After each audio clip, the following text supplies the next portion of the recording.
There was a boy born in a small town where two worlds met, where the old ways of thinking brushed against new ideas, carried on the wind from distant cities.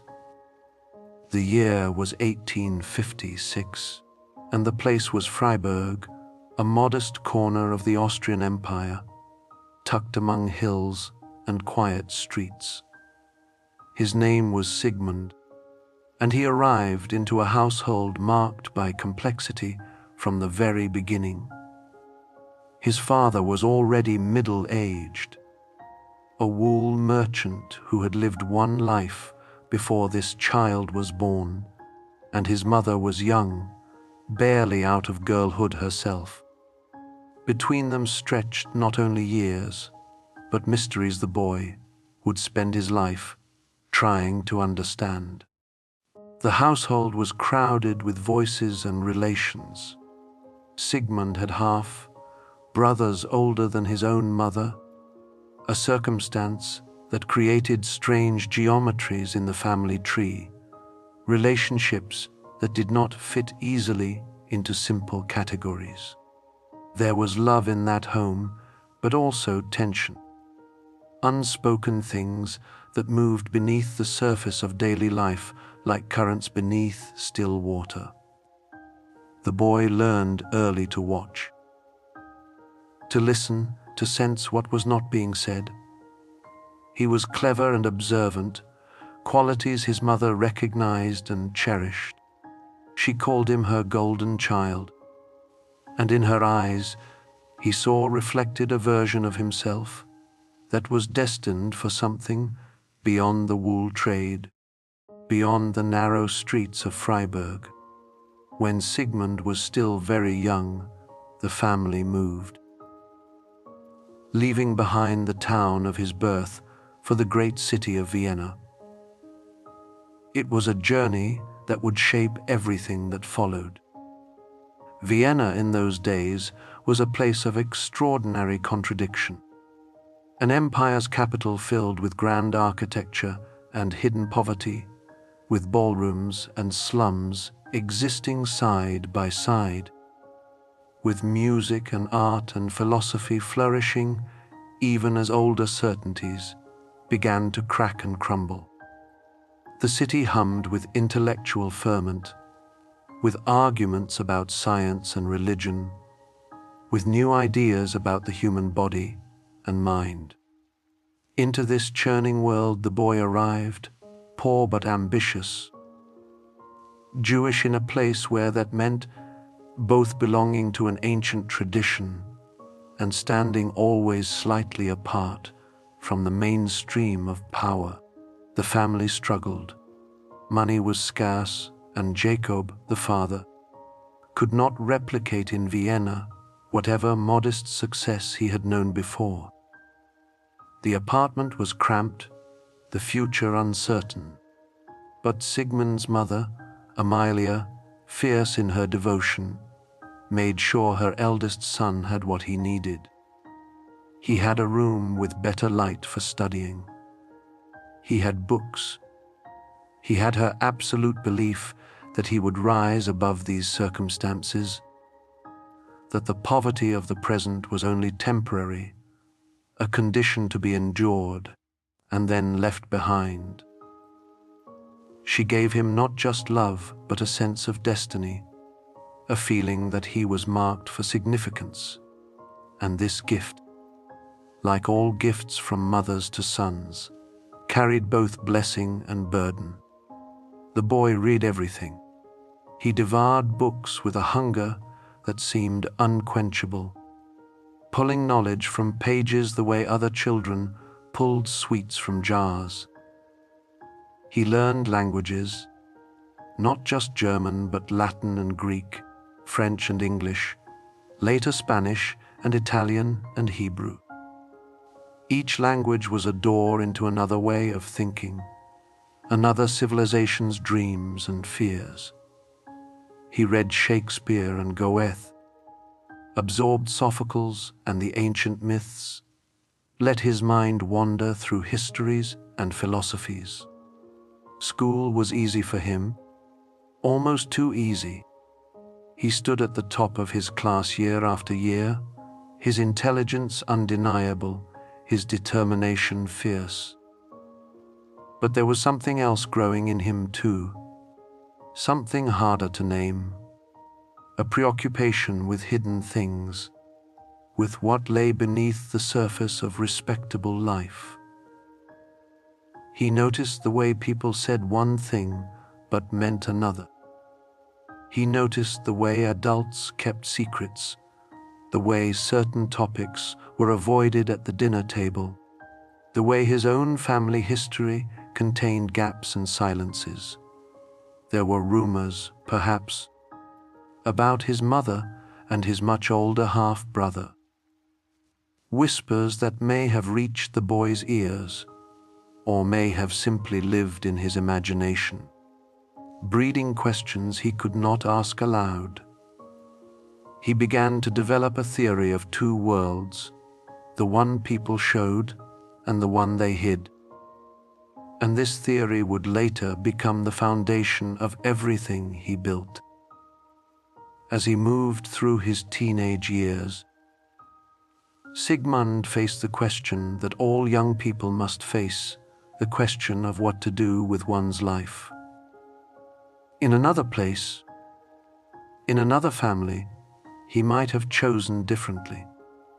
He loved literature and philosophy, felt drawn to the life of the mind in its purest form. But he was a Jew in Vienna, and certain doors were closed, certain careers impossible.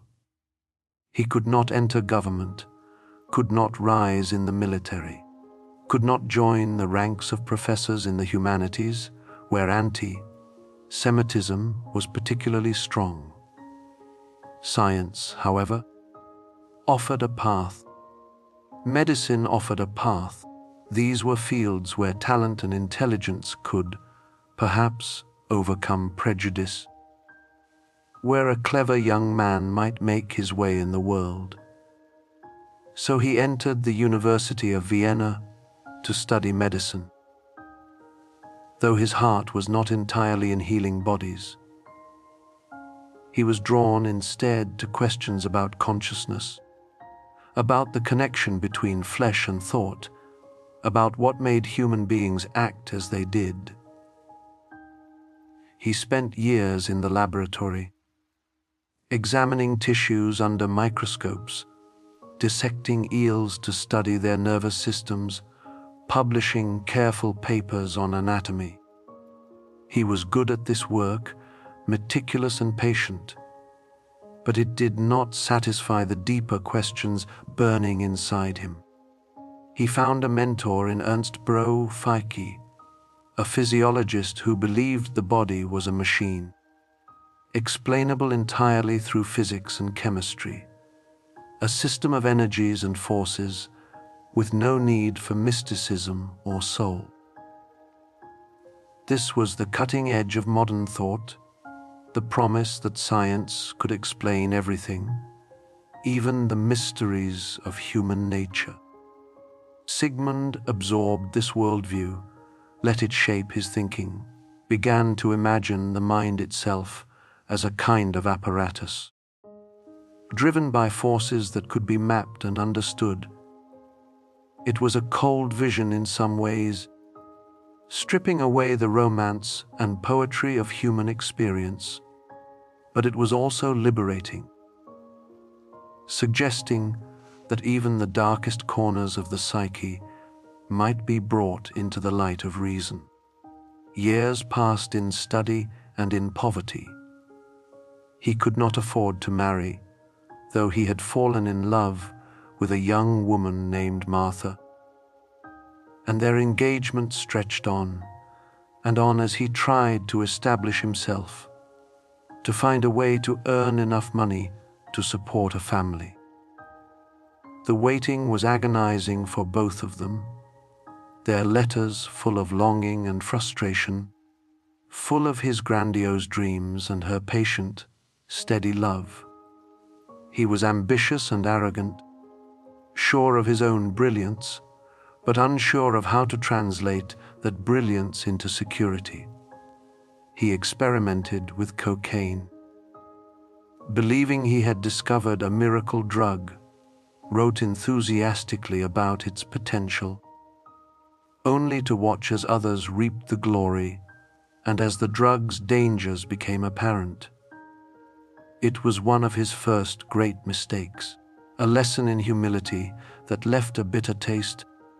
Finally, reluctantly, he gave up the pure research he loved and entered private practice as a neurologist, treating patients with nervous disorders, hysterias, paralysis that had no physical cause.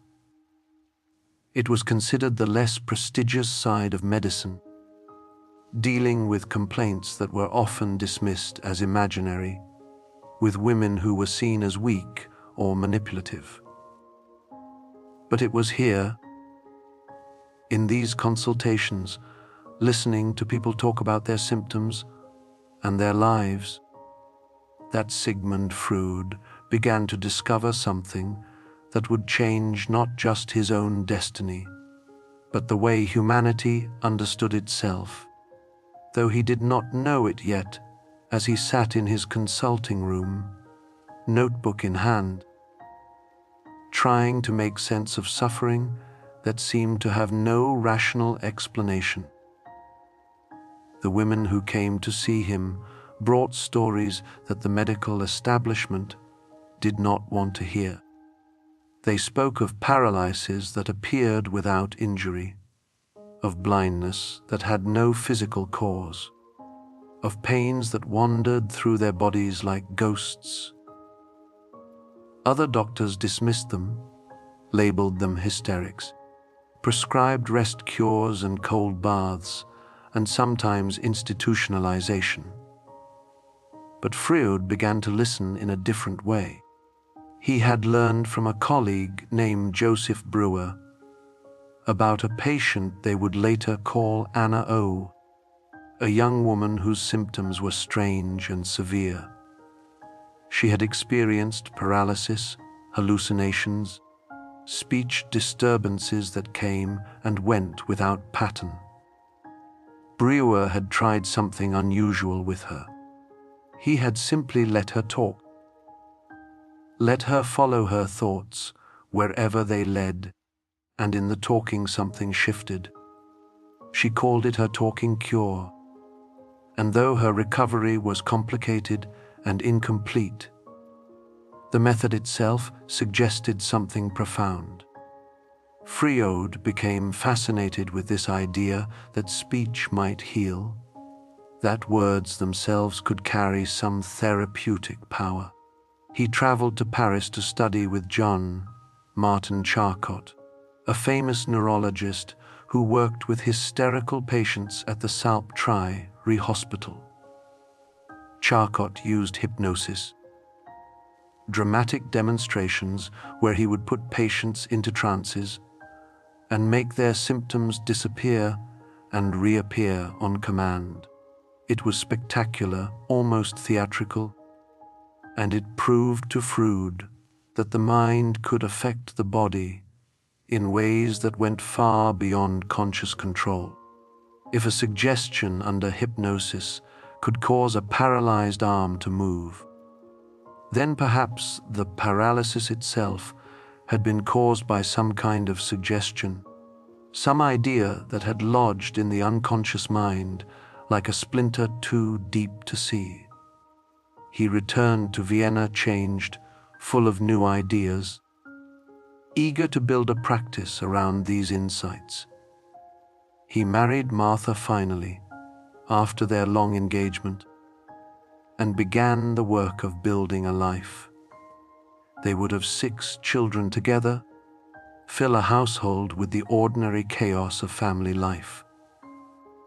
But even as he attended to domestic duties, even as he became a father and a husband with responsibilities, his mind was turning over the puzzle of human suffering, trying to understand why people became trapped in patterns they could not escape. He began using hypnosis with his own patients, but he found it unsatisfying. Not everyone could be hypnotized easily, and even when it worked, the results were often temporary. He needed something deeper, something more reliable. Gradually, he developed a new approach, one that would become his signature method. He had his patients lie on a couch while he sat behind them, out of sight. In this position, they could speak freely, without the pressure of eye contact, without the social awkwardness of face-to-face conversation. He asked them to say whatever came into their minds, no matter how trivial or embarrassing, no matter how unconnected to their problems it seemed. Free association, he called it, letting the mind wander where it would, trusting that beneath the seemingly random flow of thoughts, there was a hidden logic, a pattern that could be decoded. What he discovered astonished him.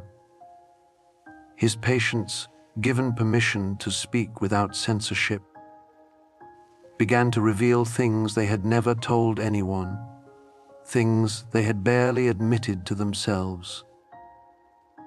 They spoke of childhood memories that had been forgotten, of desires they considered shameful, of fears and fantasies they had pushed down into the darkness of their minds. And as they spoke, as these buried things came into the light of language, their symptoms often began to change. The paralysis might ease, the pain might shift or disappear, the anxiety might loosen its grip. It was as if the act of remembering and speaking aloud had some power to heal, as if the unconscious material, once made conscious, lost its ability to torment. Freud began to theorize about the structure of the mind. There was the conscious self, the part we think of as us, the part that makes decisions and plans for the future. But beneath that was something vast and hidden, a reservoir of memories and wishes and conflicts that had been repressed, pushed out of awareness because they were too painful or too threatening to acknowledge. This unconscious mind, he believed, was not simply passive. It was active, powerful, constantly exerting pressure on behavior and thought and feeling. The symptoms his patients suffered were not meaningless. They were messages from the unconscious, attempts to express what could not be said directly. He noticed patterns emerging in the stories his patients told. Many of them spoke of childhood experiences that had been disturbing or confusing, especially experiences of a sexual nature. Some had been seduced or molested by adults. Others had witnessed things they were too young to understand. Still others had experienced ordinary childhood feelings, attractions to parents or siblings that had filled them with guilt and confusion. Freud began to develop what he called the seduction theory, the idea that neurosis was caused by childhood sexual trauma. He wrote papers about this, presented his findings to his colleagues, certain he had uncovered something revolutionary. But the response was not what he expected. The medical establishment was horrified. The idea that respectable Viennese fathers and uncles and family friends might be molesting children was too scandalous to accept, too threatening to the social order. Freud found himself increasingly isolated, criticized and dismissed by the very colleagues whose approval he sought. And as he continued to listen to his patients, he began to have doubts himself. Some of the stories seemed questionable, some of the memories uncertain. Were all these patients really reporting actual events, or was something else happening? He went through a period of deep crisis, questioning everything he had built. And it was during this crisis that he turned inward, began to analyze himself with the same methods he used on his patients. He examined his own dreams, his own memories, his own hidden wishes. It was painful work, forcing himself to confront things he would rather have left buried. He remembered his own childhood feelings, the way he had loved his young mother with an intensity that went beyond simple affection, the way he had resented his father, seen him as a rival for his mother's attention. These were not memories of abuse. They were memories of ordinary childhood emotions, but emotions that carried a sexual charge, a possessive intensity that society demanded be repressed. And in this self-examination, Freud had a revelation. Perhaps his patients were not always reporting literal historical events. Perhaps they were reporting psychological truths, fantasies and wishes that felt as real and as powerful as actual experiences. Perhaps all children went through a stage of intense attachment to the parent of the opposite sex, and all children had to find a way to resolve this attachment, to give it up and move forward into maturity.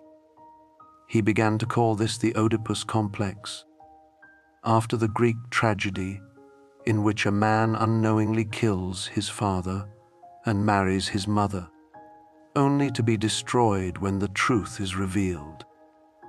It was a shocking theory, suggesting that children were not innocent creatures, but complex beings driven by desires and jealousies.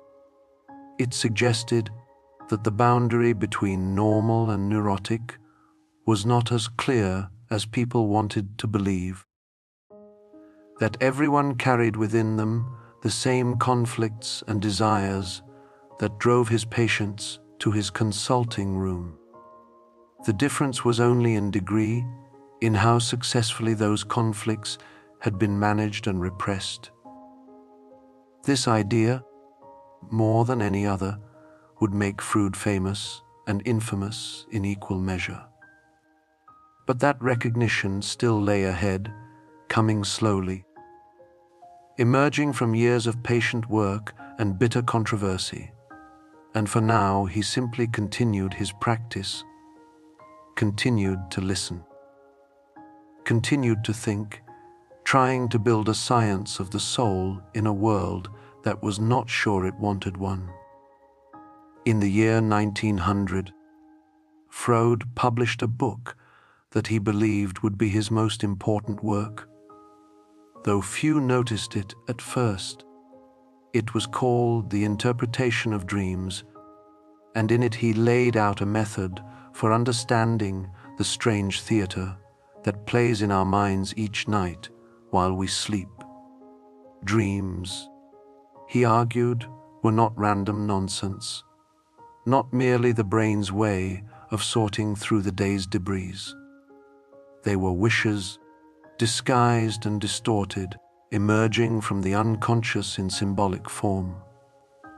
Every dream had a meaning, a hidden message that could be decoded if one learned to read the language of symbols, to follow the strange logic by which the sleeping mind transforms forbidden desires into acceptable images. He had analyzed hundreds of his own dreams for this book, subjecting himself to the same scrutiny he applied to his patients. He wrote about dreaming of his father's death, about childhood memories that surfaced in distorted form, about wishes he was ashamed to acknowledge in waking life. It was an act of extraordinary courage and extraordinary narcissism, this willingness to expose his inner world to public examination. The book sold slowly at first, only a few hundred copies in the first years. Critics dismissed it or ignored it. But gradually it found its audience, and gradually Freud's ideas began to spread beyond the consulting room, beyond Vienna, into the wider world of thought. He gathered around him a small circle of followers, men who were drawn to his ideas and his charisma. There was Wilhelm Stekel, who brought his own insights into symbolism and sexuality. There was Alfred Adler, interested in questions of power and inferiority. There was Carl Jung, a young Swiss psychiatrist who seemed brilliant and devoted, who might become the heir Freud was looking for, someone to carry the work forward into the future. They met on Wednesday evenings at Freud's apartment.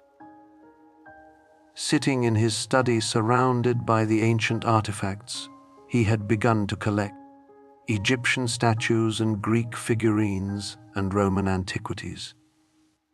He loved these objects, these remnants of vanished civilizations, and he saw in them a parallel to his own work, an archaeology of the mind. Digging down through layers of civilization and repression to find the primitive truths that lay beneath. The discussions at these Wednesday meetings were intense, sometimes contentious. Ideas were proposed and debated, theories tested against clinical experience. Freud was the center, the master, and he could be generous with those who agreed with him and harsh with those who challenged him too directly. He wanted disciples, not critics, and this need for loyalty would eventually lead to bitter splits and painful separations. But for now the circle held together, bound by a sense that they were doing something revolutionary, that they were mapping territory no one had explored before. Freud's practice grew. More patients came, drawn by his growing reputation or desperate enough to try anything. He saw them 6 days a week, sometimes seeing 10 or 12 patients in a single day, listening to their stories, interpreting their dreams, helping them to see the patterns in their lives. It was exhausting work, requiring intense concentration, and he developed rituals to sustain himself. He walked through Vienna's streets every day, long walks that cleared his mind. He smoked cigars constantly, 20 or more a day, despite warnings from his doctors. The cigars were his comfort and his vice, and he would never give them up, even when they began to destroy his health. He wrote constantly, producing book after book, essay after essay. He wrote about jokes and their relation to the unconscious, about slips of the tongue that revealed hidden thoughts, about the psychology of everyday life. He showed that the unconscious was always present, always breaking through in small ways, in the mistakes we make and the things we forget and the accidents that are not really accidents. Nothing was random. Everything had meaning, and if you learned to read the signs, you could see the hidden wishes and fears that drove behavior. His ideas began to provoke strong reactions. Some embraced psychoanalysis with almost religious fervor, seeing in it a path to self-knowledge and liberation. Others were outraged, particularly by his insistence on the centrality of sexuality in human psychology. He argued that sexual energy, which he called libido, was the fundamental driving force of the psyche, that children were sexual beings from birth, that the way sexual feelings were handled in childhood determined the shape of adult personality. This was deeply offensive to Victorian sensibilities, to the belief in childhood innocence and the separation of sex from other aspects of life. He was called a pervert, a corrupter of morals, a man obsessed with base instincts. But Freud did not back down. He believed he was telling the truth, uncomfortable as it might be, and that the truth was more important than respectability. He saw sexuality not as the only force in the mind, but as one that society particularly liked to deny and repress, and therefore one that caused particular trouble. People could admit to being angry or ambitious or afraid, but they could not admit to sexual desires that fell outside approved channels. So those desires were repressed, pushed into the unconscious, where they generated symptoms and suffering. The cure was to bring them into consciousness, to acknowledge them without acting on them destructively, to integrate them into a mature understanding of the self. As his fame grew, invitations came from abroad. In 1909, he traveled to America with Jung and another colleague, invited to give lectures at Clark University in Massachusetts. It was his first time in the New World, and he approached it with mixed feelings. America seemed to him young and naive, lacking the deep culture of Europe, but also energetic and open to new ideas. He gave 5 lectures, speaking without notes in German, explaining the basics of psychoanalysis to an audience that included some of America's leading psychologists and physicians. The lectures were a success, and suddenly Freud found himself famous beyond Vienna, beyond Europe, a figure of international interest. But fame brought new complications. The movement he had founded began to split and splinter. Adler broke away first, unable to accept Freud's emphasis on sexuality, wanting to focus instead on the will to power and feelings of inferiority. The break was bitter, personal, and Freud expelled Adler from the Psychoanalytic Society. Then Jung began to drift, developing his own ideas about the collective unconscious and archetypes, about religion and myth, ideas that Freud saw as mystical and unscientific. The two men had been close, had traveled together, had exchanged hundreds of letters, but their differences grew until they could no longer be bridged.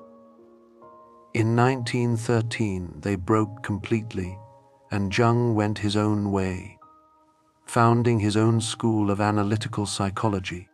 These splits wounded Freud deeply. He had hoped to build a unified movement, a science that would outlast him, and instead he was watching it fragment into competing schools and rival theories. He became more rigid, more defensive, insisting on orthodoxy and loyalty from those who remained.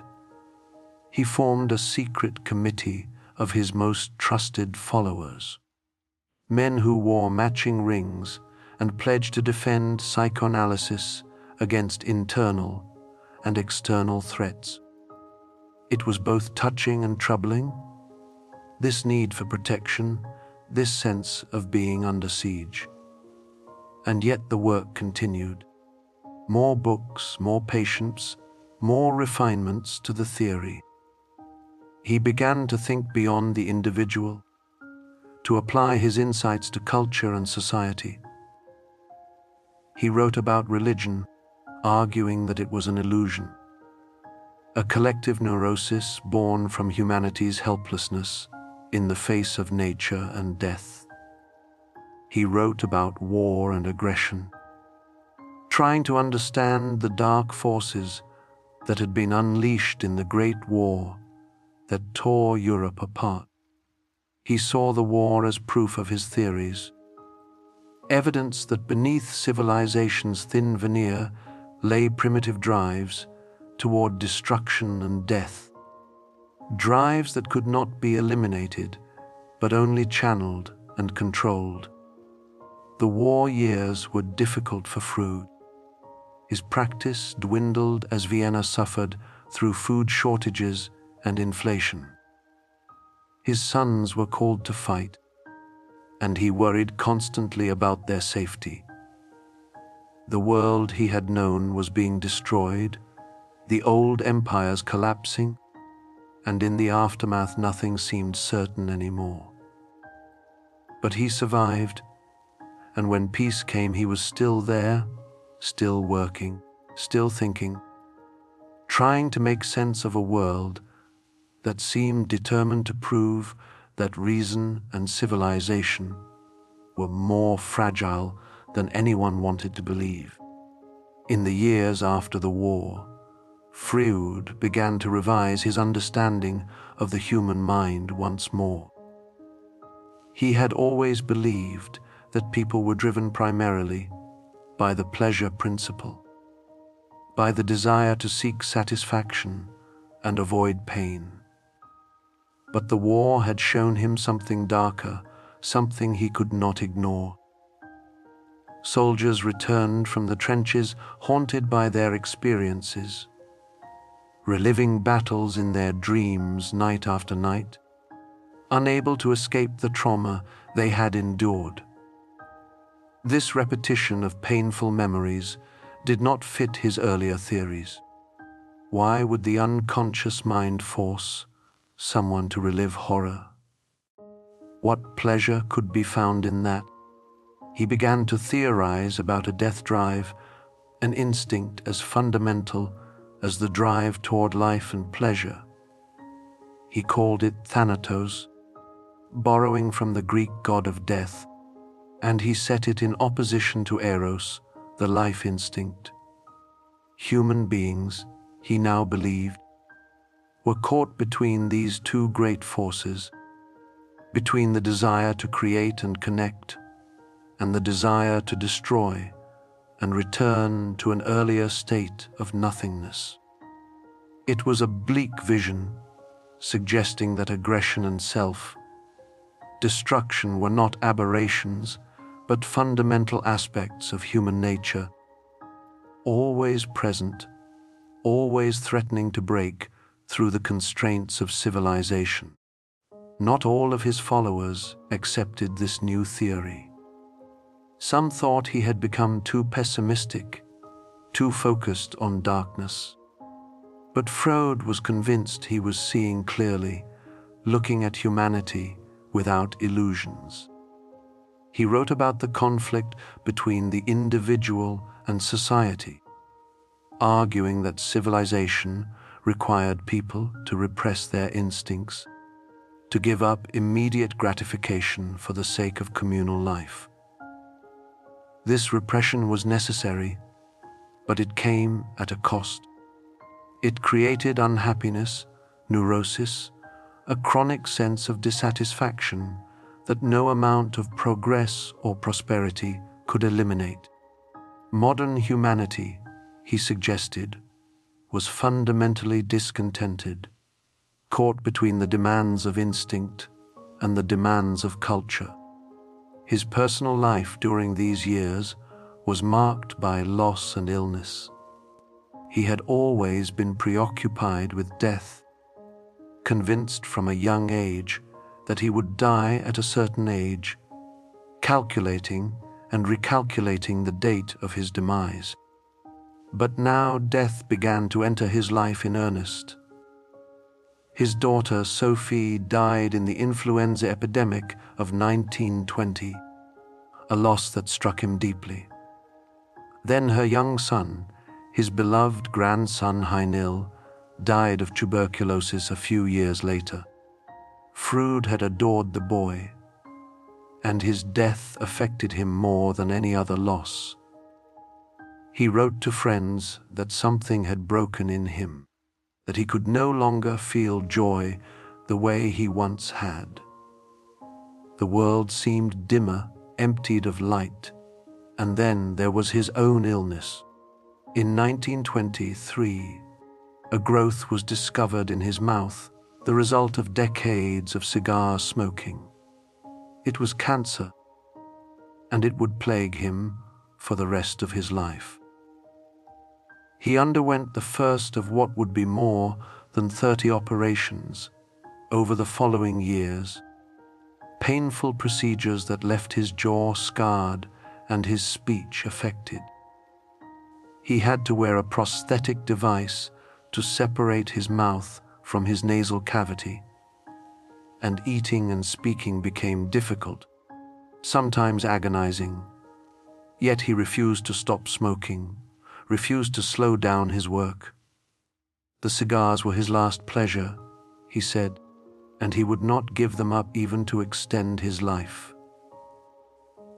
Despite the pain, despite the losses, he continued to see patients and write. His consulting room remained a place of refuge and inquiry, a space where people came to tell their stories and try to make sense of their suffering. He sat in his usual chair, surrounded by his collection of antiquities, listening with the same focused attention he had brought to this work for decades. His hearing was fading, his body was failing, but his mind remained sharp, probing, endlessly curious about the puzzles of human nature. He developed new ideas about the structure of the psyche, moving beyond his earlier model of conscious and unconscious. Now he proposed 3 agencies of the mind, which he called the id, the ego, and the superego. The id was the reservoir of instinctual drives, demanding immediate satisfaction without regard for reality or morality. The superego was the internalized voice of authority, the conscience formed by parental and social demands, often harsh and punishing. And the ego was the mediator, the part of the self that had to navigate between the impossible demands of the id, the harsh judgments of the superego, and the constraints of external reality. It was an exhausting position, this role of the ego, and most people, Freud believed, did not manage it very well. Neurosis was the result of this failed mediation, the ego overwhelmed by forces it could not reconcile. He wrote about female psychology, though his understanding of women remained limited and controversial. He had treated many women over the years, had listened to their stories and their complaints, but he seemed unable to escape certain Victorian assumptions about femininity. He spoke of penis envy, suggesting that women's psychology was shaped by their sense of lacking something men possessed.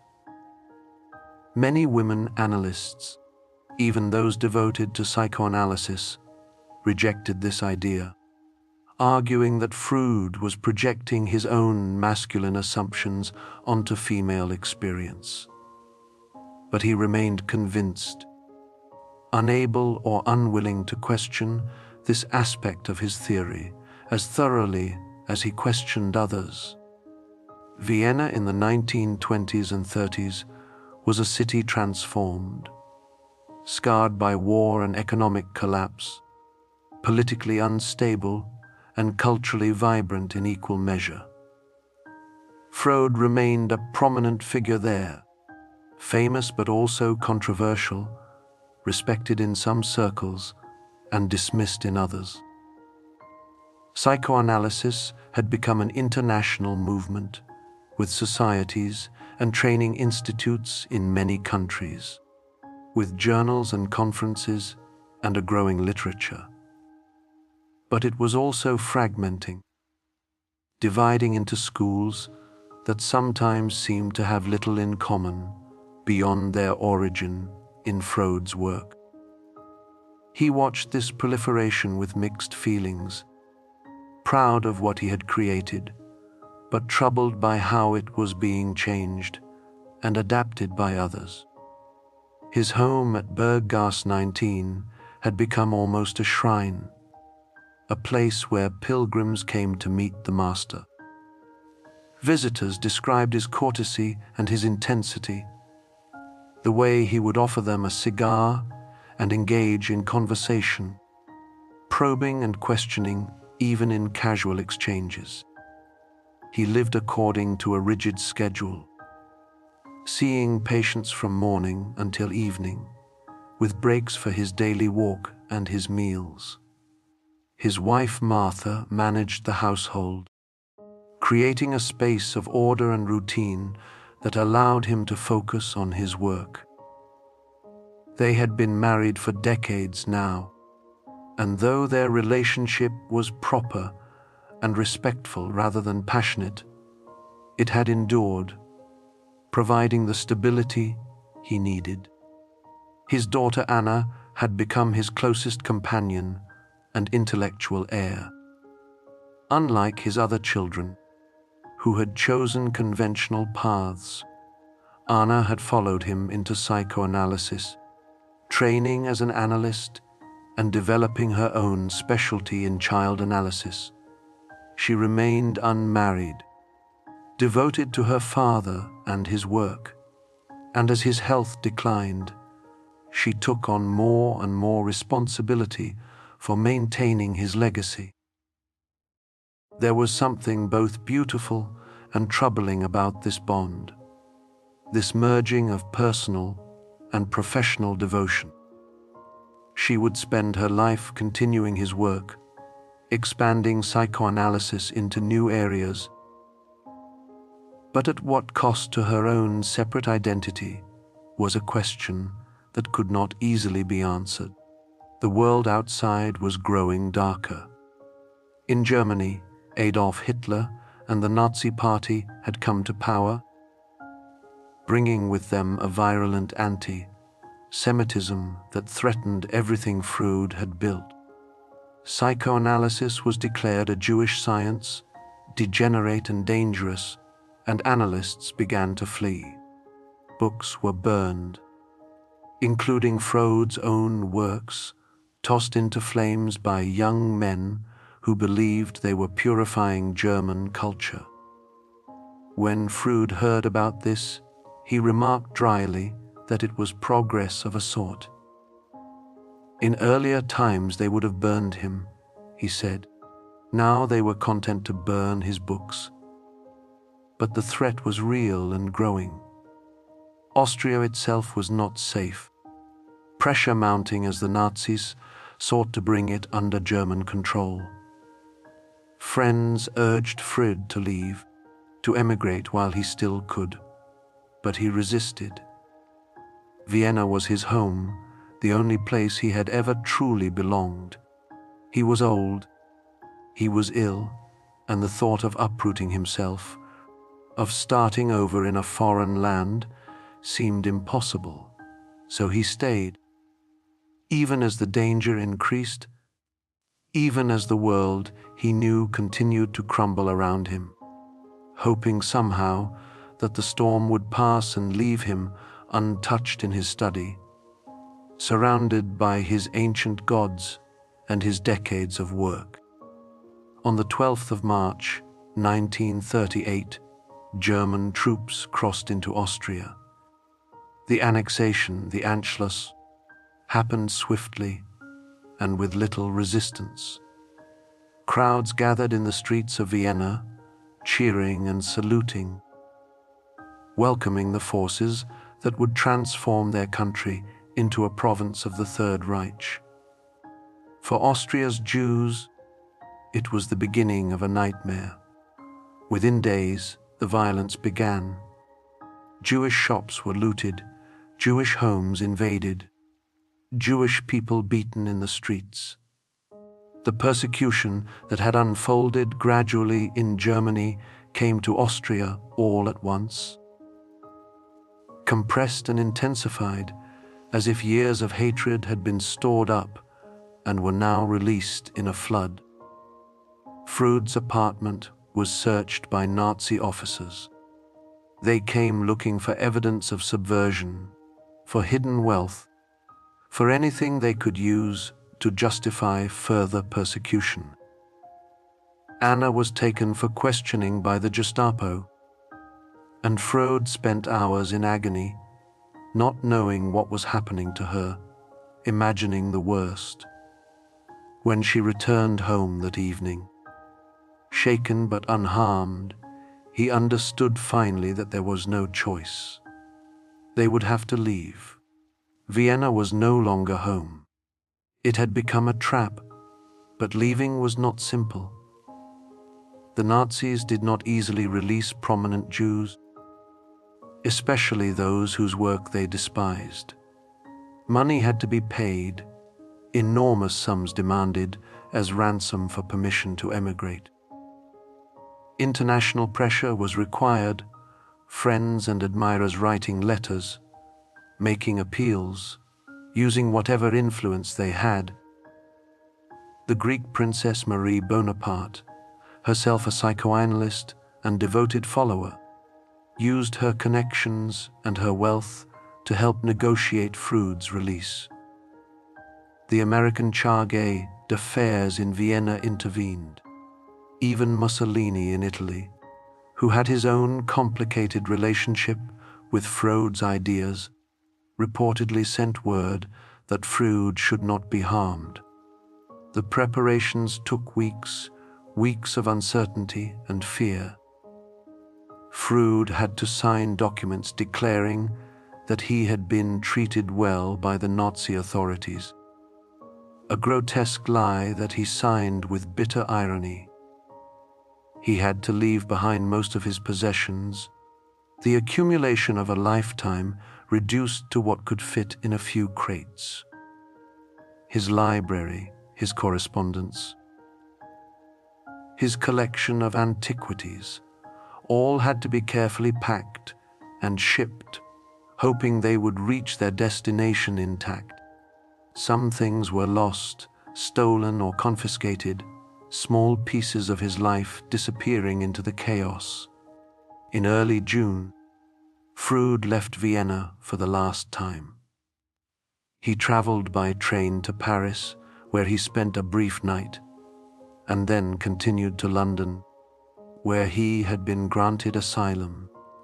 He was 82 years old, exhausted, ill, his jaw ravaged by cancer and countless surgeries. The journey was difficult, every moment filled with pain and with grief for what he was leaving behind. He would never see Vienna again, never walk its streets, never sit in his consulting room at Burgos 19. That life was over, ended not by his choice, but by forces beyond his control. London received him kindly. The British had long been interested in psychoanalysis, and many of Freud's most important followers were working there. A house was found for him in Hampstead, at 20 of Maresfield Gardens, a pleasant dwelling with a garden where he could sit in good weather. His furniture and books and antiquities were shipped over and arranged. An attempt to recreate something of his Vienna study in this foreign place. The famous couch where so many patients had lain was positioned carefully, covered with its Persian rug. The statues and figurines were placed on shelves and tables, silent witnesses to his exile. He tried to continue working. Patients came to see him, though fewer now, and only by special arrangement. He continued to write, working on a manuscript that would become his last book, Moses and Monotheism, a controversial exploration of the origins of Jewish identity and religion. In it he argued that Moses had been an Egyptian, not a Hebrew, and that the Jewish people had murdered him in an act of primal rebellion before repressing the memory and building their religion on guilt for this forgotten crime. It was a strange theory, mixing anthropology and speculation and psychoanalytic interpretation, and it offended many people, Jews and non-Jews alike. But Freud felt compelled to publish it, to offer his final thoughts on religion and identity, even if they provoked anger and rejection. The cancer in his jaw continued to spread. The pain became constant and severe, managed only partially by medication. He had always refused heavy painkillers, afraid they would dull his mind. But now the suffering was becoming unbearable. His physician, Max Schur, had promised long ago that when the time came, when there was no hope left and the pain was too great, he would help Freud to die. Freud held him to that promise.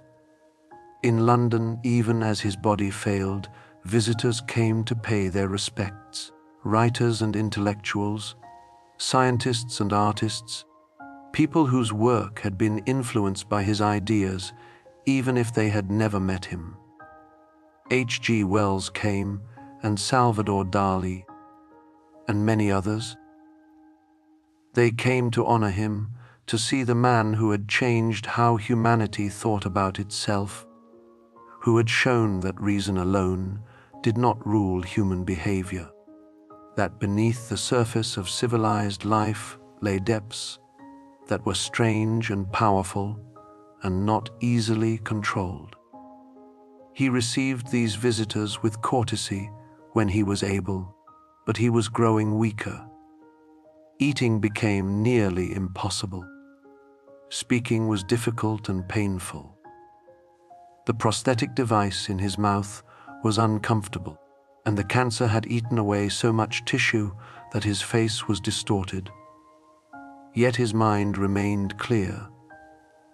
He read, he thought.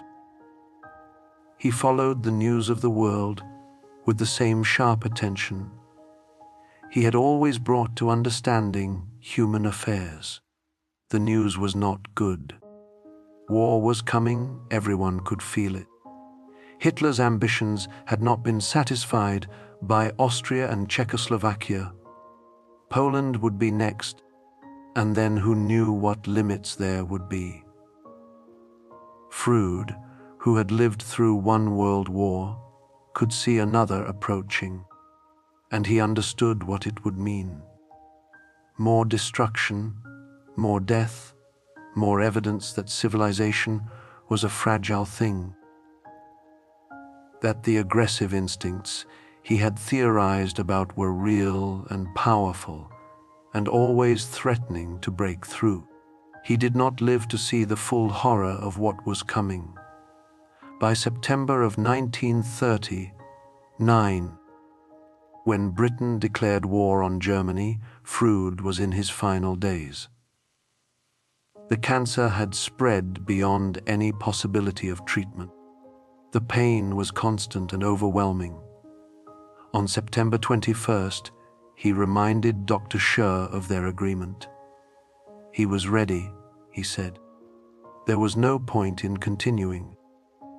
Schur gave him morphine, a larger dose than was medically necessary, and then another. Freud slipped into unconsciousness and did not wake. He died on September 23rd, 1939, in the house in London that had been his home for barely more than a year.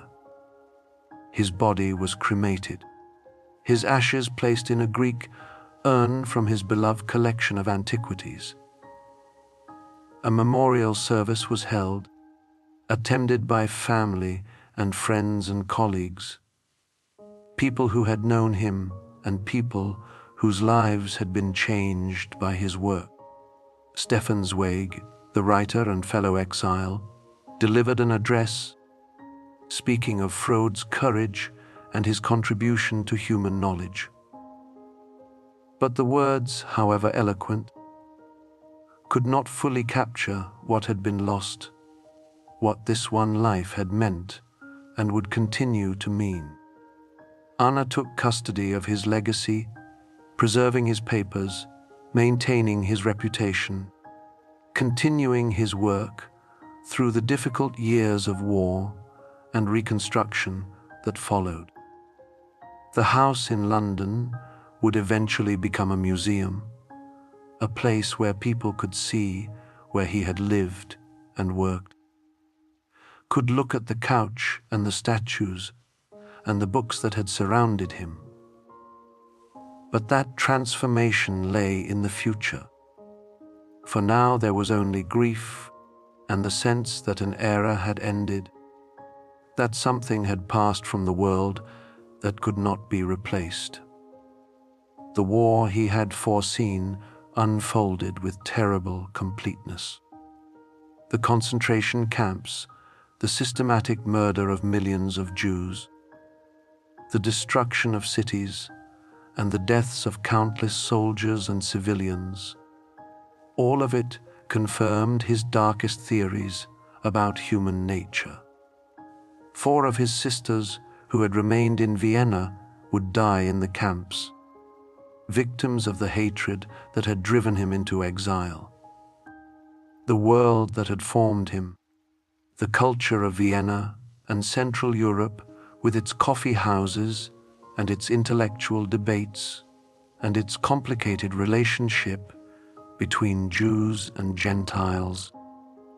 That world was destroyed utterly, swept away in the catastrophe. Yet his ideas survived, spreading wider and deeper than he could have imagined, taking root in unexpected places and unexpected minds. In the years after his death, as the world rebuilt itself from the ruins of war, Freud's influence began to spread in ways that would have surprised him. Psychoanalysis had been a movement centered in Europe, practiced mostly by a small circle of trained analysts working with individual patients. But now it crossed the Atlantic, finding fertile ground in America, where it would transform not just psychiatry, but the wider culture. American therapists embraced psychoanalytic ideas with enthusiasm, sometimes modifying them, sometimes simplifying them, but always spreading them outward into new domains. The couch became a symbol recognized everywhere, shorthand for therapy and self-examination. Terms that Freud had coined or popularized entered everyday language. People spoke of Freudian slips, of repression and projection, of ego and id, often without fully understanding the theoretical frameworks from which these concepts had emerged. His ideas became part of the common vocabulary, a way of thinking about motives and desires that seemed natural, obvious, though it had not existed before he articulated it. In the universities, his work became central to many disciplines beyond medicine. Psychologists studied his theories, testing them, disputing them, building on them, or reacting against them. Literary critics applied psychoanalytic concepts to understanding novels and poems and plays, reading texts as if they were dreams, looking for unconscious meanings beneath the surface narrative. Anthropologists and sociologists used his ideas about culture and repression to analyze social structures and rituals. Even historians began to think psychoanalytically, trying to understand the hidden motives of historical figures, the unconscious forces that shaped political movements and collective decisions. The surrealists in art and literature had already embraced Freud during his lifetime, seeing in his theories a validation of their own explorations of the unconscious and the irrational. Salvador Dali had visited him in London, showing him paintings that attempted to visualize dream logic and unconscious desires. After Freud's death, this influence only deepened. Artists used his concepts of symbolism and repression, his insights into sexuality and aggression, as tools for creating works that challenge conventional perceptions. The unconscious became a legitimate subject for art, not something to be hidden, but something to be explored and expressed. In cinema, his influence was equally profound. Filmmakers discovered that the techniques of their medium, the way images could be juxtaposed and time could be manipulated, resembled the logic of dreams. Directors like Alfred Hitchcock created films steeped in psychoanalytic themes, exploring guilt and desire, identity and doubling, the return of repressed material. Characters went to analysts, talked about their childhoods, discovered traumatic memories. The language of psychoanalysis became the language through which movies explained human behavior, but the spread of his ideas was not without controversy. Many of his specific theories were challenged or disproven as research methods improved. The Oedipus complex, so central to his thinking, seemed to many observers to be a culture-bound idea that did not apply universally. His views on female psychology were rejected by many feminists as projections of masculine anxiety, rather than genuine insights into women's experience. His emphasis on sexuality as the primary driving force was questioned by those who saw other motives, power or attachment or meaning-making, as equally fundamental. The scientific establishment became increasingly skeptical. Psychoanalysis, critics argued, was not really a science because its claims could not be tested and falsified in any rigorous way.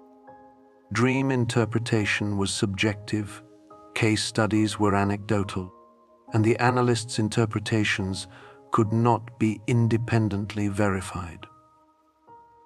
What Freud presented as discoveries were really inventions, stories imposed on ambiguous material.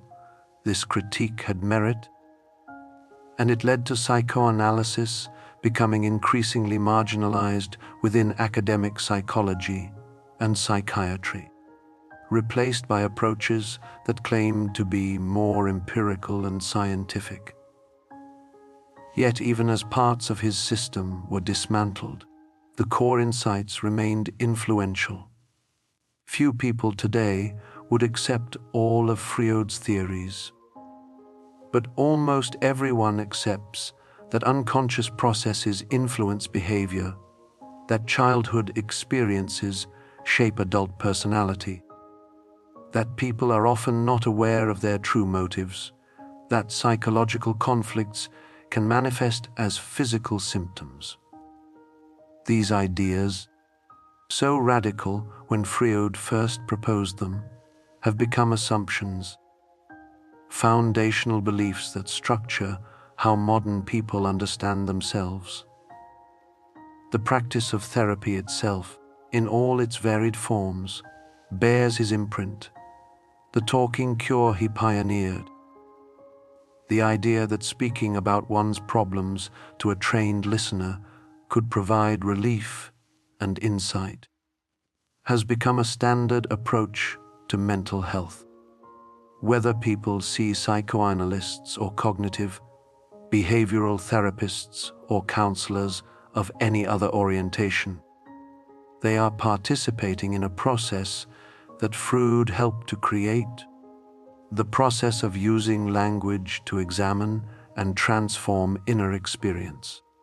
His influence extended even into spirituality and popular psychology. The human potential movement of the 1960s and 70s, with its emphasis on self, discovery, and authenticity, drew heavily on psychoanalytic ideas even when it rejected Freud's pessimism. The notion that people have false selves and true selves, that they need to get in touch with repressed feelings, that personal growth requires confronting painful truths. All of this echoes Freudian themes. Self-help books and therapeutic workshops, meditation practices and recovery programs all contain traces of his thinking, adapted and transformed, but recognizably related to his original insights. In the broader culture, his ideas contributed to a loosening of Victorian sexual repression. By insisting that sexuality was natural, fundamental, present from earliest childhood, he helped to create space for more open discussion of sexual matters. The sexual revolution of the 20th century cannot be attributed to Freud alone, but his work was part of the intellectual foundation that made it possible. He gave people language to talk about desires that had previously been unspeakable, and in making them speakable he made them, in some sense, more manageable. He changed how people thought about children. Before Freud, children were often seen as either innocent angels or miniature adults. His insistence that children had complex emotional lives, that they experienced desire and jealousy and aggression, revolutionized child rearing practices and educational theory. Parents became more attentive to their children's psychological development, more concerned about the lasting effects of early experiences. This could lead to excessive anxiety, to parents worrying about every interaction and its potential to cause neurosis. But it also led to greater empathy, greater recognition that children were full human beings whose feelings mattered. His investigation of the unconscious opened up questions about free will and moral responsibility. If people are driven by forces they do not understand, if their conscious reasons for actions are often rationalizations of unconscious motives, then what does it mean to hold someone responsible for their behavior? This question rippled through law and ethics, complicating simple notions of guilt and innocence, crime and punishment. It did not eliminate responsibility, but it added layers of complexity, suggesting that understanding why someone acted as they did might be as important as judging whether the action was right or wrong. In literature and criticism, the psychoanalytic approach revealed new depths in classic texts.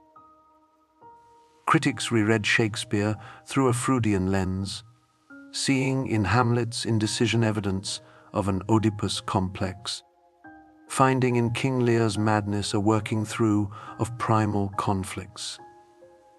They analyzed the works of Dostoevsky and Kafka, of Proust and Joyce, finding in them explorations of unconscious processes, symbolic representations of desires and fears. Some of these readings were illuminating, others reductive, but collectively they demonstrated that Freud's framework could generate new meanings, could make familiar work seem strange and deep again. Philosophers engaged with his ideas, sometimes to refute them, sometimes to build on them. Existentialists like Sartre wrestled with Freud's determinism, trying to preserve human freedom against the claim that we are controlled by unconscious forces. Phenomenologists explored the structure of consciousness in ways that both paralleled and diverged from psychoanalytic thought. Postmodern thinkers like Lacan reinterpreted Freud through the lens of linguistics and structuralism, creating dense and difficult theories that influenced humanities scholarship for decades. His legacy was complicated, contested, impossible to summarize simply. He had been wrong about many things, right about others, and his impact could not be measured solely by the accuracy of his theories. He had changed the conversation, shifted the ground of how humanity thought about itself, and that change was irreversible, even if many of his specific claims were abandoned. There was something in his work that spoke to a fundamental shift in human consciousness, a movement from the external to the internal, from the world of facts and objects to the world of feelings and meanings. Before Freud, when people sought to understand themselves or others, they looked primarily at behavior, at actions and their consequences. The mind was a black box, unknowable except through its effects. What Freud proposed was that the box could be opened, that the inner workings of the psyche could be mapped and understood, that there were patterns and structures beneath the surface that explained why people did what they did. This turn inward, this focus on subjectivity and hidden depths resonated with something already happening in the culture of his time. The novels of the 19th century had been moving in this direction, exploring the inner lives of characters with increasing sophistication. Dostoevsky had written about guilt and psychological torment, about the underground man whose consciousness was a maze of contradictions. Henry James had developed techniques for representing the subtle movements of thought and feeling. Virginia Woolf would later perfect stream of consciousness writing, trying to capture the actual flow of mental experience. Freud was part of this movement, both influenced by it and influencing it, helping to create a culture that valued introspection and psychological insight. He had given people permission to think about themselves differently, to recognize that they were mysteries even to themselves. That self-knowledge was not something given, but something that had to be pursued through difficult and often uncomfortable exploration. This idea has become so much a part of modern life that it is hard to remember how radical it once was. People now accept that they might not know why they feel what they feel, that their relationships might be reenactments of earlier patterns, that their choices might be influenced by experiences they do not remember. They accept that growth requires examining these hidden influences, bringing them into awareness where they can be understood and perhaps changed. The therapeutic relationship itself, as Freud defined it, created a new kind of intimacy. The analyst was trained to listen without judgment, to receive whatever the patient said with interest and attention, to interpret but not to condemn. This was different from friendship, different from family relationships, different from the religious confession. It was a space dedicated entirely to understanding, a relationship with no other agenda than helping the patient know themselves better. Many people found in this relationship something they had never experienced before, a kind of acceptance that allowed them to explore parts of themselves they had kept hidden from everyone, including themselves. Of course, the reality of therapy did not always match the ideal. Analysts were human, with their own blind spots and biases. The power imbalance inherent in the therapeutic relationship could be abused. Freud himself had been blind to certain things, had imposed his theories on his patients rather than truly hearing what they were trying to tell him. His followers sometimes turned psychoanalysis into a kind of orthodoxy, interpreting resistance to their ideas as merely more evidence of resistance, making the system unfalsifiable. These were real problems, and they led to justified criticisms of psychoanalytic practice. Yet even with all its flaws, psychoanalysis represented an important development in how human suffering was understood and addressed. It insisted that symptoms had meaning, that they were not just biological malfunctions, but communications from the depths of the self. It suggested that healing required not just the removal of symptoms, but the transformation of the person, a reorganization of the psyche that allowed for more flexible and mature ways of being. This holistic approach influenced many other forms of therapy that came after, even those that rejected specific Freudian concepts. His thinking about culture and civilization also left a lasting mark. By arguing that civilization required instinctual renunciation, that progress came at the cost of individual happiness, he articulated a dilemma that continues to haunt modern life. People today struggle with the same tensions he identified between personal desires and social demands, between authenticity and conformity, between freedom and security. His analysis may not have provided solutions, but it clarified the problem, helped people understand why modern life so often feels unsatisfying despite material abundance and technological advancement. The concept of repression in particular proved to be immensely generative.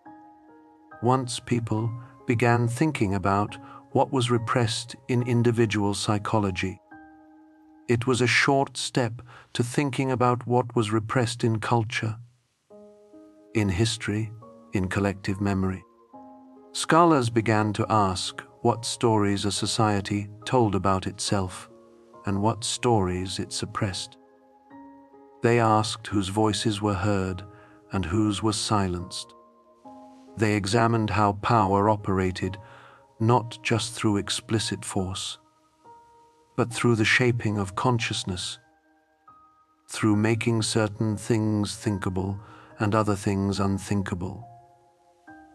This critical approach to culture, asking what lies beneath the surface, owes much to the example Freud set with his approach to the individual psyche. His Jewish identity and his complicated relationship to it also became part of his legacy. He was not religiously observant, rejected traditional belief, yet never denied his Jewishness and was profoundly shaped by it.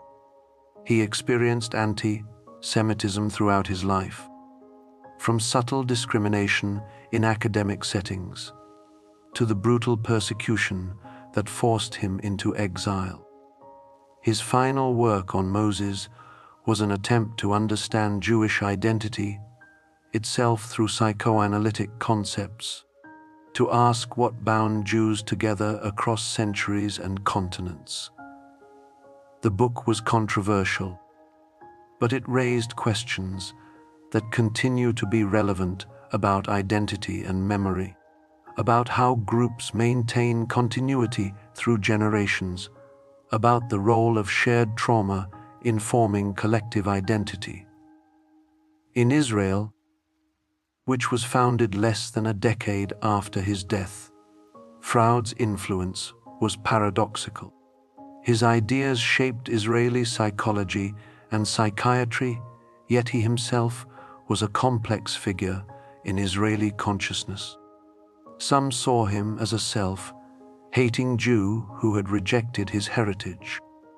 Others saw him as a quintessentially Jewish intellectual, shaped by Jewish traditions of interpretation and argument, even when he thought he was breaking free of them.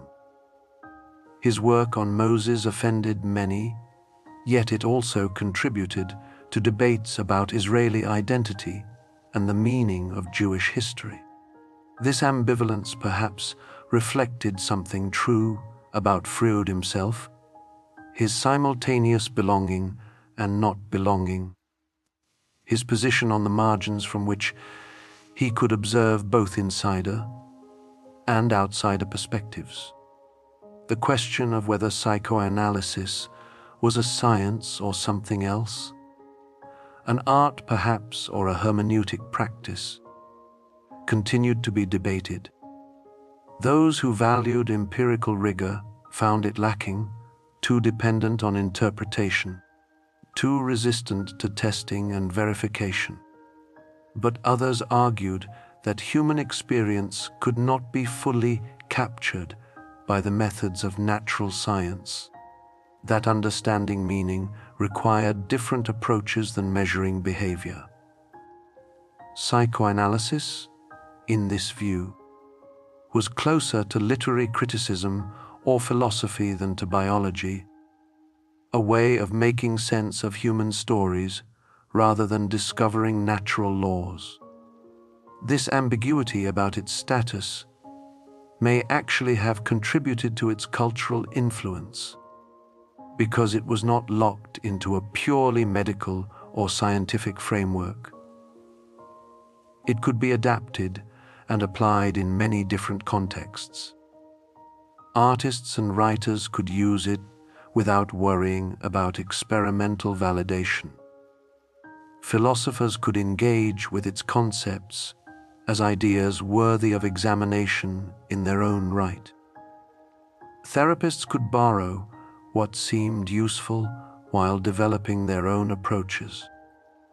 This flexibility allowed Freudian ideas to permeate widely, even as orthodox psychoanalysis remained a relatively small and specialized practice.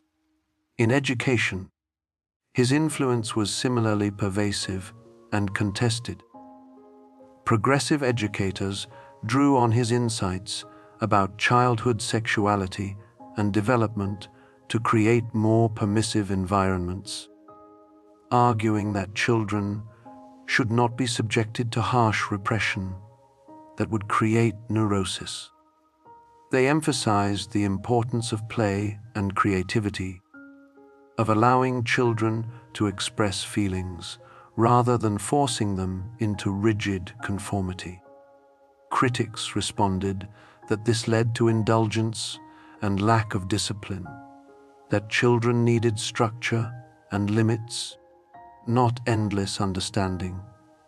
The debate continues, but it is a debate shaped by Freudian categories, concerned with the psychological effects of different child rearing practices in ways that would not have been possible before his work. His insistence on taking dreams seriously, on treating them as meaningful communications rather than random noise, changed how people related to their own dream life. Many kept dream journals, trying to decode the symbols and patterns. Psychotherapists of various schools asked patients about their dreams, using them as windows into unconscious concerns. Even people skeptical of Freudian theory found themselves paying attention to their dreams, wondering what they might reveal. This attention to the night world, to the stories the mind tells itself during sleep, became part of modern self-awareness, another way in which interior experience was granted significance and dignity. The notion of defense mechanisms, the various strategies the ego uses to protect itself from anxiety, became a standard part of psychological understanding. Denial, projection, rationalization, displacement. These concepts gave people vocabulary to describe common patterns in how humans avoid painful truths. Recognizing these mechanisms in oneself or others became a form of psychological literacy, a way of understanding interactions and conflicts. The concepts were sometimes used too freely, deployed as weapons in arguments rather than tools for understanding. But they also provided genuine insight into the elaborate ways people maintain their sense of themselves in the face of threatening information. His work opened up possibilities for thinking about the body and illness in new ways. Psychosomatic medicine developed from his early observations about how psychological conflicts could manifest as physical symptoms. This field grew beyond psychoanalysis, but it maintained the insight that mind and body were not separate realms, that emotional states could affect physical health, and physical conditions could affect mood and thought. Modern medicine still grapples with these connections, trying to understand chronic pain, autoimmune conditions, stress-related illnesses, all of which seem to involve complex interactions between psychological and physical factors. There was a way in which his work became part of the vocabulary of love itself, how people understood their intimate relationships and the forces that drew them together or pushed them apart. He had written about transference, the process by which patients transferred feelings from important figures in their past onto the analyst. But this concept extended beyond the consulting room. People began to recognize that they were always engaged in transference, always responding to others through the lens of earlier relationships, seeing in a partner echoes of a parent, repeating patterns from childhood without conscious awareness. This recognition could be troubling, suggesting that love was never entirely about the other person, that it was always mixed with projections and distortions from the past. Yet it could also be liberating, offering an explanation for why relationships sometimes went wrong, why the same conflicts seem to repeat themselves across different partners. If people could become aware of these patterns, perhaps they could choose differently, could work to see the other person more clearly rather than through the veil of old expectations and wounds. His model of psychological development, with its stages tied to different bodily zones and different challenges, became a framework for understanding how children grow and what can go wrong in that process. The oral stage, the anal stage, the phallic stage, these concepts sound quaint or crude to modern ears, yet they represented an attempt to think systematically about how children move from helpless infancy toward mature independence. Later theorists modified and expanded his developmental model, focusing on attachment and separation, on the development of empathy and the capacity for relationships. But they were building on foundations he had laid. The attention he drew to early childhood, and particularly to the first few years of life, fundamentally changed how society thought about children and parenting. Before Freud, the early years were often seen as a time when children were too young to remember or to be much affected by their experiences. He insisted that these years were crucial, that what happened then shaped everything that came after, that traumas and conflicts from this period could echo through an entire lifetime. This idea placed enormous weight on parents, particularly mothers, who were now seen as responsible for their children's psychological development in ways that previous generations had not been. This focus on maternal care produced both benefits and problems. On one hand, it led to greater attention to the emotional needs of infants and young children, to research on attachment and bonding, to practices like rooming in at hospitals and extended maternity leave. On the other hand, it could be used to blame mothers for any difficulties their children experienced, creating guilt and anxiety about every decision, every interaction. The question of how much parents mattered and what exactly they were responsible for remained contentious, but it was a question Freud had placed firmly on the cultural agenda. His concept of ambivalence, the coexistence of love and hate toward the same person, captured something essential about human relationships.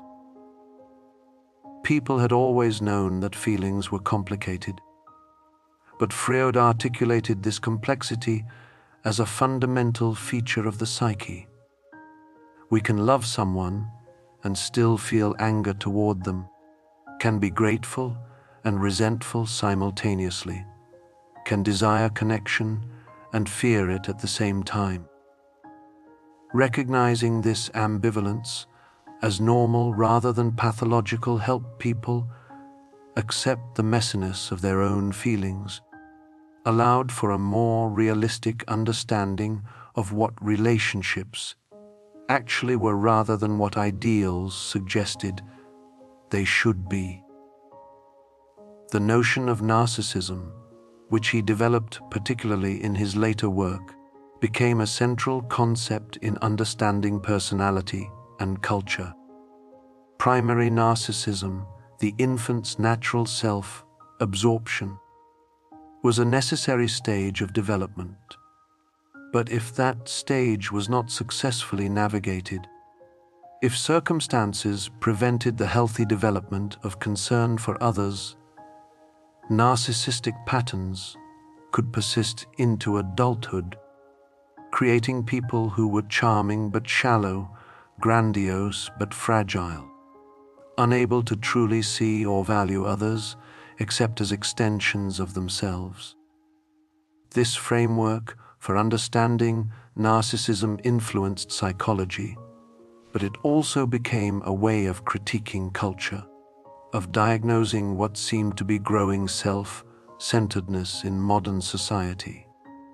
His idea of sublimation, the channeling of instinctual energies into socially acceptable and creative pursuits, offered a way of thinking about art and achievement that recognized their connection to basic drives without reducing them to those drives. The artist's creativity might be connected to unresolved conflicts, the scientist's curiosity to sublimated aggression or sexual energy, but this did not make the art or science any less valuable. It suggested instead that human accomplishment grew from the same soil as human suffering, that the capacity for civilization and culture depended on the very repression that created psychological tension. This was a more generous view than strict materialism, which might see art as mere decoration or distraction. Freud granted culture real importance, saw it as essential to human life, even while recognizing its costs. Beauty mattered, stories mattered, the accumulated wisdom and creation of generations mattered, not just as entertainment, but as necessary expressions of what it meant to be human. His own love for literature and art, his extensive reading, and his collection of antiquities testified to his belief that cultural objects carried meaning and value beyond their material existence. In the realm of politics, his influence was complex and sometimes contradictory. His pessimism about human nature, his emphasis on aggression and the death drive could be used to justify authoritarian approaches. The argument that people needed strong control because they could not be trusted to govern themselves.